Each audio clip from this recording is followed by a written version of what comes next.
First of all, you have to have a very clear message that resonates with your core audience's needs. Once you have that message, you have to spread the message on all social media channels and communicate every day. But I am the world's biggest super fan. You're like a super fan. Welcome to the Business Superfans podcast. We will discuss how establishing business superfans from customers, employees, and business partners can elevate your success exponentially. Learn why these advocates are a key factor to achieving excellence in the world of commerce. We discuss the invaluable insights of business owners who have successfully implemented the strategies in the book to build their own team of devoted superfans. Gain insightful knowledge from the experts who create applications that help you create passionate superfans. This is the Business Superfans podcast with your host, Freddy D. Freddy!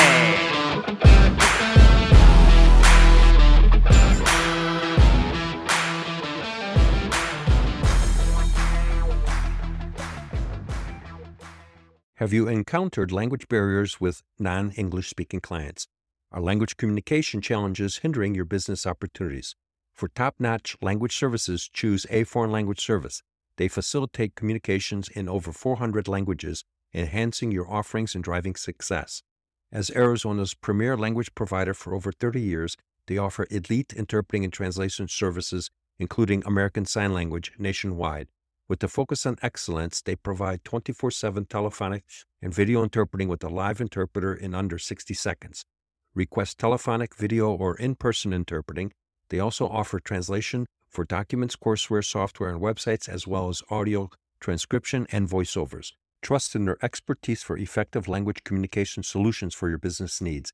Get in touch today at 844-813-4242 or explore their services at 400-400languages.com. Founder of Slice XR, Catherine Oakes is a highly experienced marketing and branding professional with a distinguished career spanning over 30 years across various regions, including Europe, Asia Pacific, United Arab Emirates, North Africa, and the USA. Catherine is well known for her innovative thought leadership campaigns that boost brand recognition and awareness for B2B and B2C companies. She is fluent in English, French, German, and Spanish, which combined with her extensive global sales and marketing background helps businesses expand their marketing research and gain international exposure. Her strategic thinking, creative genius, and tactical clarity enable her to uncover a business's core values and turn brands into magnets, generating viral impact on any platform. By bringing something extraordinary to the world that did not exist before, Catherine's visionary approach enables her clients to establish a purposeful life and achieve their goals. Hello, Catherine. Welcome to the show.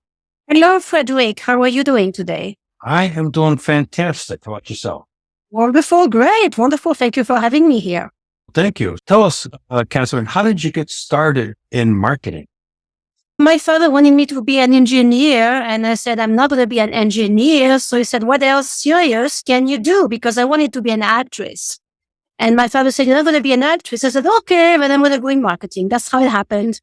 Marketing was still a serious topic, and it was going to involve a lot of creativity, which is what I always enjoyed. So I'm going to go into marketing. That's how it all started. Okay. And then what led you to start your own agency, Slice? Because I'm an entrepreneur at heart. I've tried to work for other people, and it does not work very well for me. I think I'm too opinionated. I express my opinions too often, which very often creates a lot of chaos or arguments, and insecure leaders don't deal very well with someone who has lots of opinions. Well, I totally agree with that. Because they feel threatened. And so it's a combination that does not work very well. So this is why my first agency, my first company I built in 2006, it was another advertising agency. And I realized I am made to work for myself. And I did. And since then, I knew that there was no other option for me, that working for other companies is not what allows me to thrive. It's not what allows me to create, to put in practice my inspiration and my ideas. And I decided, okay, that the best platform for me is to have my own agency and spread my creativity as much as possible. So how long have you owned your own agency now? This agency, was the second one, because the first one happened just before the 2008 crash, which took everything away from me, just like a lot of other people. This one I've had now since 2017. So it was September 2017. So it's going to be almost 6 years now. Mm-hmm. Okay. Excellent. So what can businesses do from a marketing perspective that, that they're missing out on, or they're not doing a good job of doing marketing that's going to expand their brand awareness? A lot of companies make the mistake of talking about themselves too much. You see a lot of websites where they display their products, their services. So they speak about them. That in itself does not attract a lot of people because you're not putting customers first. Everything in your communication needs to be customer centric. Someone is going to come to you because they have faith that you will be solving their problem.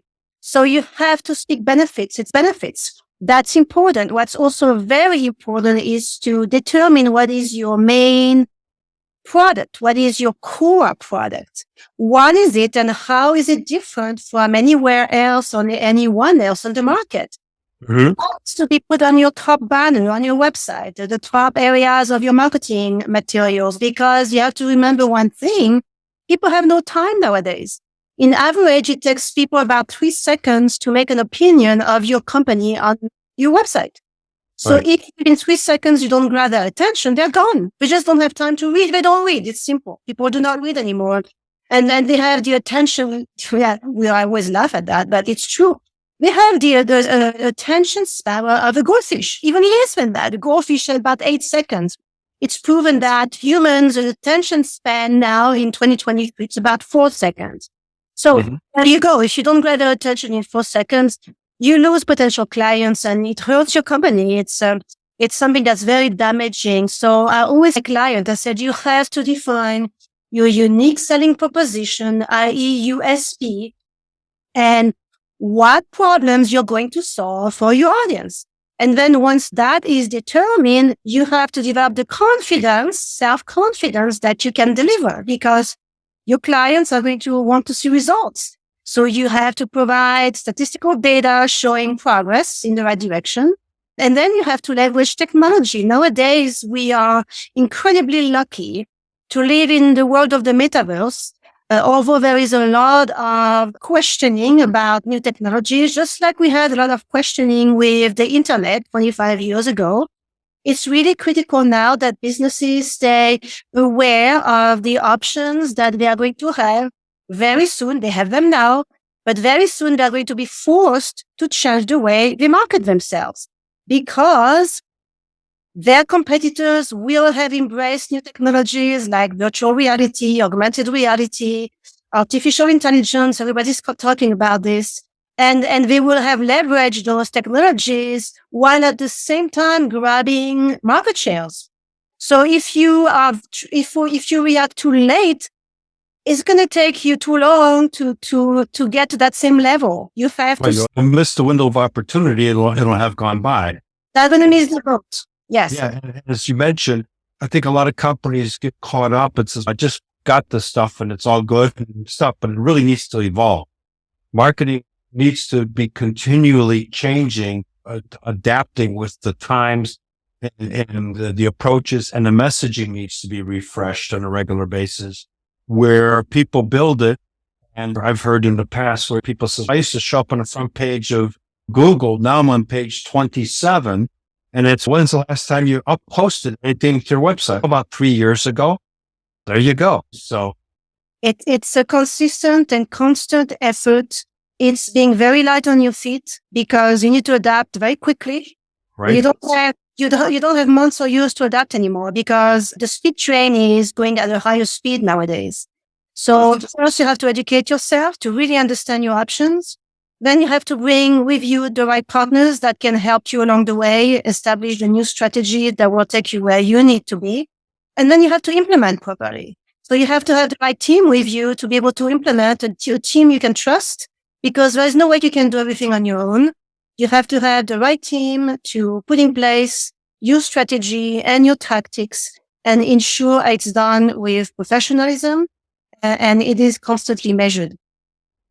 So, Catherine, we're talking about marketing. How can a small entrepreneur, small business, medium-sized business take marketing to engage with their customers and create and convert those customers, those business partners into super fans that in turn are out expanding that brand awareness for that particular business?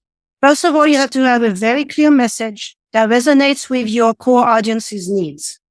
Once you have that message, you have to spread the message on all social media channels and communicate every day. And it's not just once a day when you launch, communicate 2 or 3 times a day.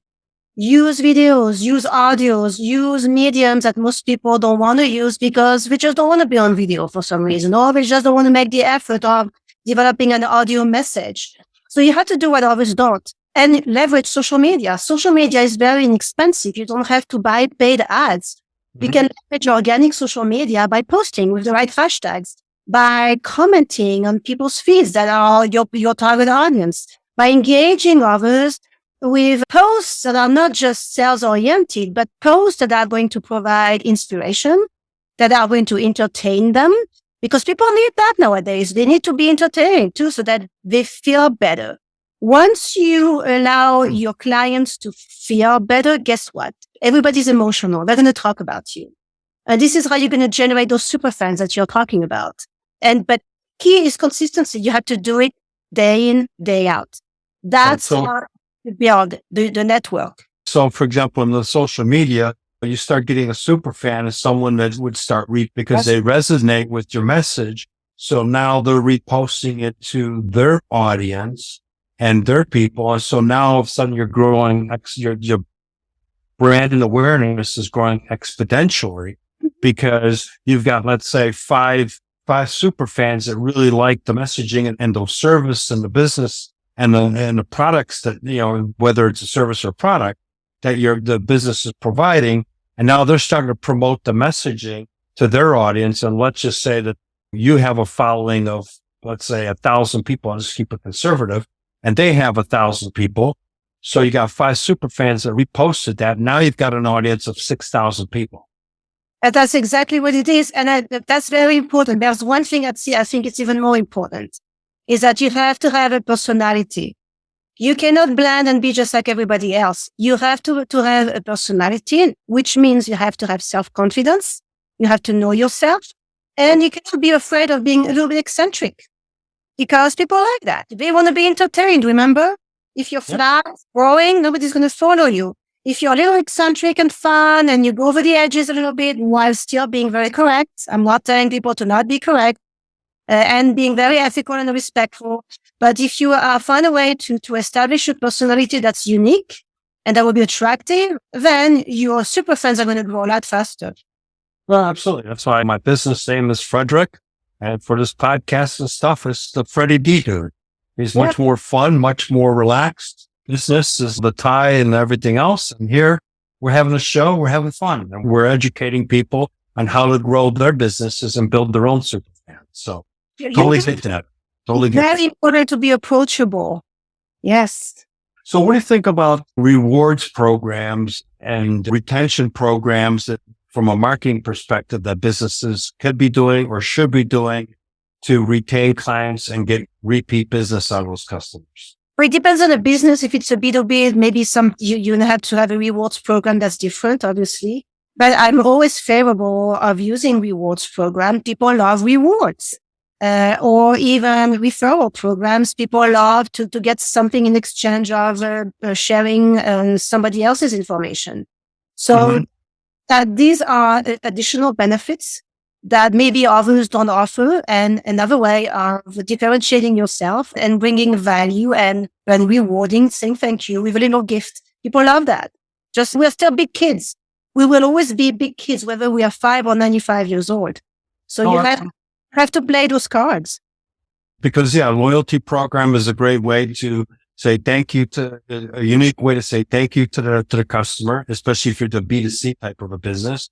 You keep them there. But you got to make it work so the loyalty program is worthwhile, and the goal and the achievement of the prize, whatever it is achievable. It's something that is designed as a gimmick to where the chances of really getting the reward is slim and none versus, oh, wow, I come here 5 times and I get something out of it. I'll be back here 5 times. It has to be simple and achievable. Yes. That's important. What about when you look at email marketing and engagement of that? How important is that today? And do you think cold email marketing is coming back? I think it has to be part of your marketing mix because it's an additional touch point. And the good thing about emails is that people passively get messages in their inbox. They don't have to take any initiatives themselves. It's a passive way of communicating. Now, a lot of people don't like it. That's okay. We can delete it. Even if you delete the email that you're sending, they're going to see your name. It is brand awareness. It can be positive, right? Like I said, if they want to delete it, they delete it. So I always recommend including email in your marketing mix because it's an additional touch point. And the more touch points you have in marketing, the better. However, it has to be consistent. All those messages that you're sending out, whether it's on social media, via YouTube, with PowerPoint presentations or emails, you have to have that consistent core message, consistent branding, because this is how people will recognize you and this is how you will build credibility. That's very important. This is why I always tell my clients, before you start a program or a strategy or communication strategy, you need to have a brand book. You need to know exactly what to say, when to say it. You have to have your own style. You have to use the same colors. You have to make sure everything is presented in the right way because this is part of your brand. And the more you follow your brand guidelines, the more successful you will be. Yeah, no, that's absolutely 100% correct. I think another part, that component in the engagement of various marketing channels is people forget to use. We got all the social media stuff and all these other tools, but there's an old platform that works very well, and that is mail. And mail still works because it gets to the person. There's a couple countries, I think it's Canada and Germany, that you can't do cold emails to. It's against the law. But you can do everybody, and that will get into their email, their mailbox. And most likely people don't get real mail anymore. And so it gets open. And so you have a solid chance of being seen. Absolutely. That's something that most companies don't use anymore.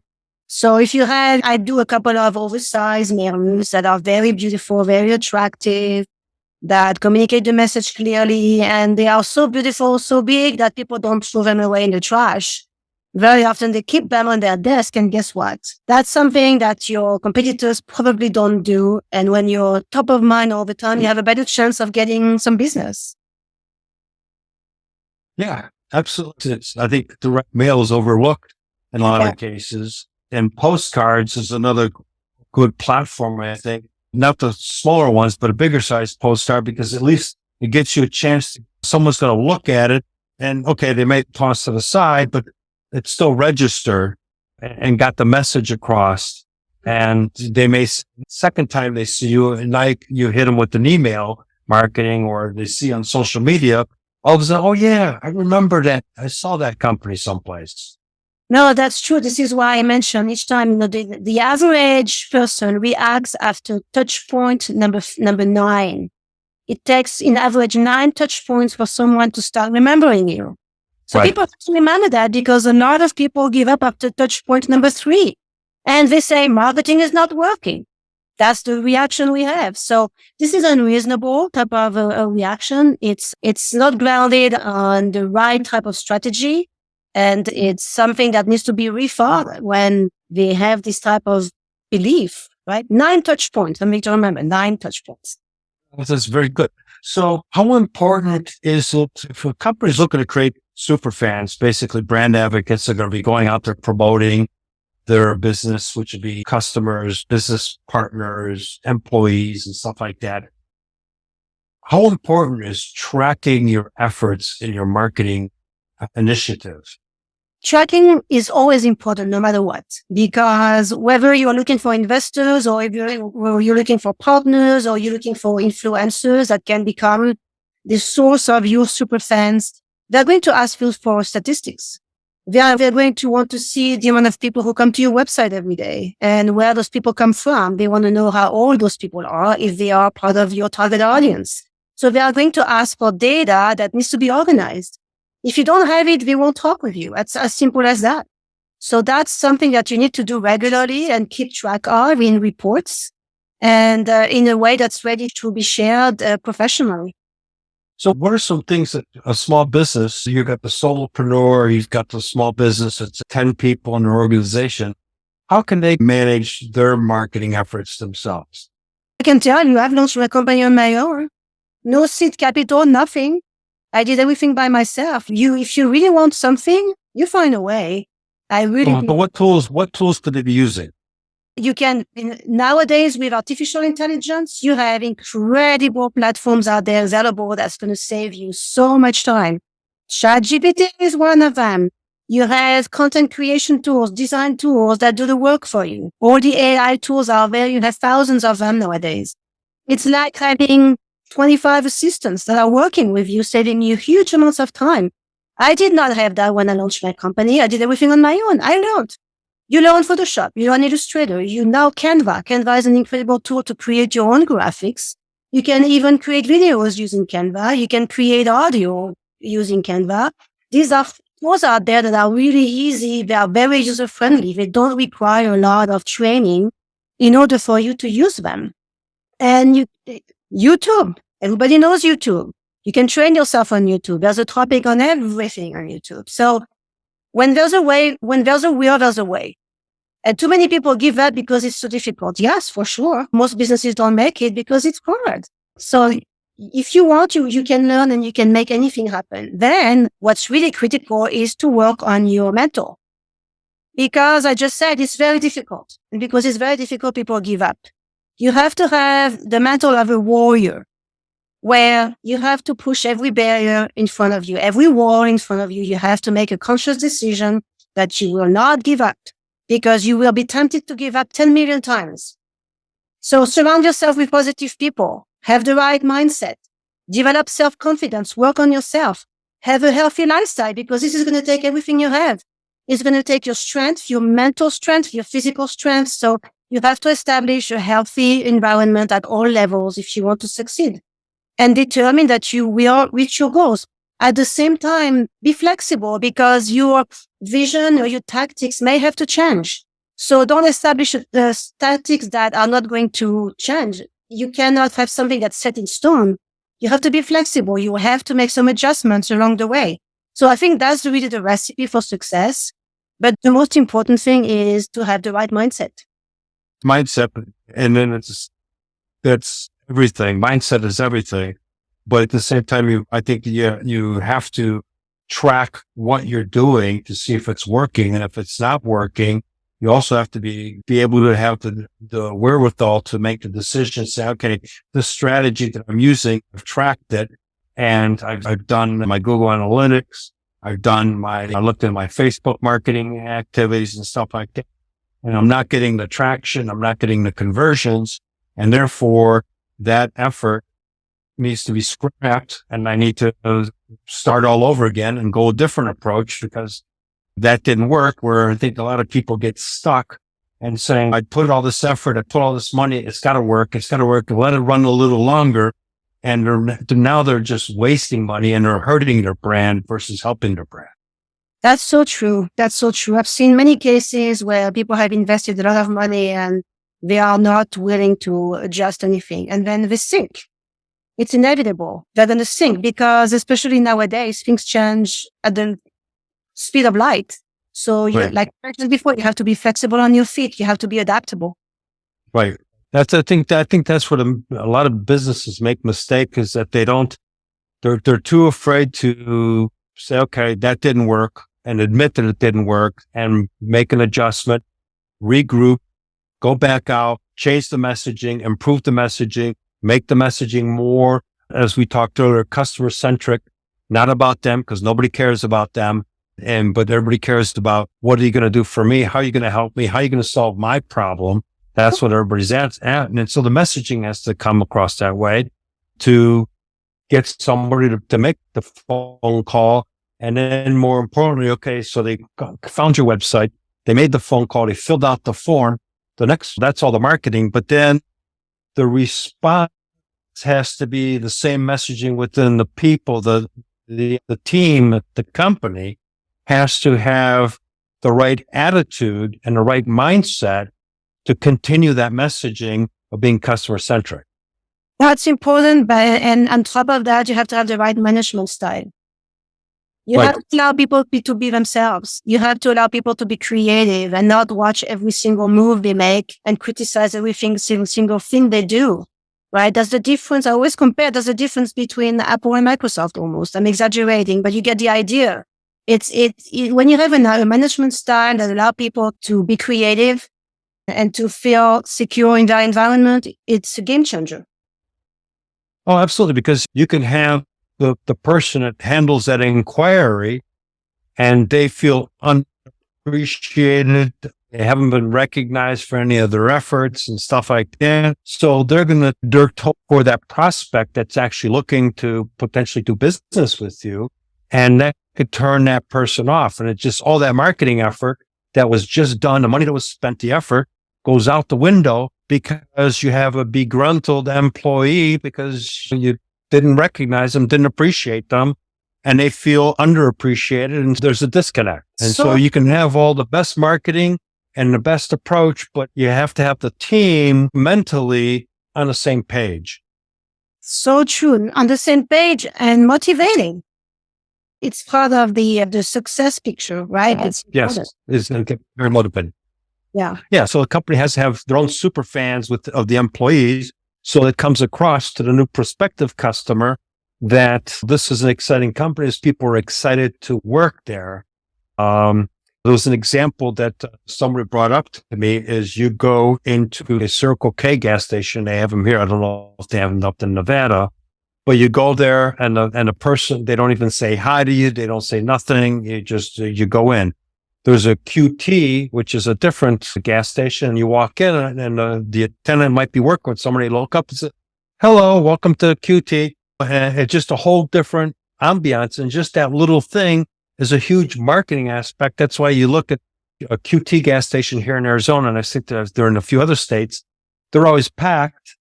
And you look at some of the other stations and they're not, and this is just simple gas station level stuff, but they don't have the same level of customers. Everything trickles down from the top. Yep. So you don't have the right management. Yep. It's all important. Catherine, how can people find you? They can go to slice.com. It's SLICEXR.com, slice with 2 I's, and we'll have them grab a slice of their market. Everything is in there to connect with me. Okay. And do you have anything that you're offering any of our viewers and listeners? Sure. Yeah, so people can send me an email at info@slicexr.com, and I can provide them with a deck that gives them the guidelines to establish a presence in the metaverse. Okay. All right. Great. Catherine, thank you very much for being on this show. Appreciate it. It was a great conversation, great talking to you, and I'm sure we'll be seeing each other again on the show down the road. And thank you again. Thank you so much for having me. Appreciate it. Thanks for tuning in to today's Business Superfans podcast. If you found value in our dive into creating superfans for lasting success, show some love, hit like and subscribe for future episodes, and share with your network to spread the insights. We'd appreciate if you would write us a review as it helps our show. Your support is everything and fuels more content to boost your business. Till next time, keep rocking, superfans, superstars. We hope you took away some useful knowledge from today's episode of the Business Superfans podcast. The path to success relies on taking action. So go over to businesssuperfans.com and get your hands on the book if you haven't already. Join the Accelerator community and take that first step in generating a team of passionate supporters for your business. Join us on the next episode as we continue guiding you on your journey to achieve flourishing success in business.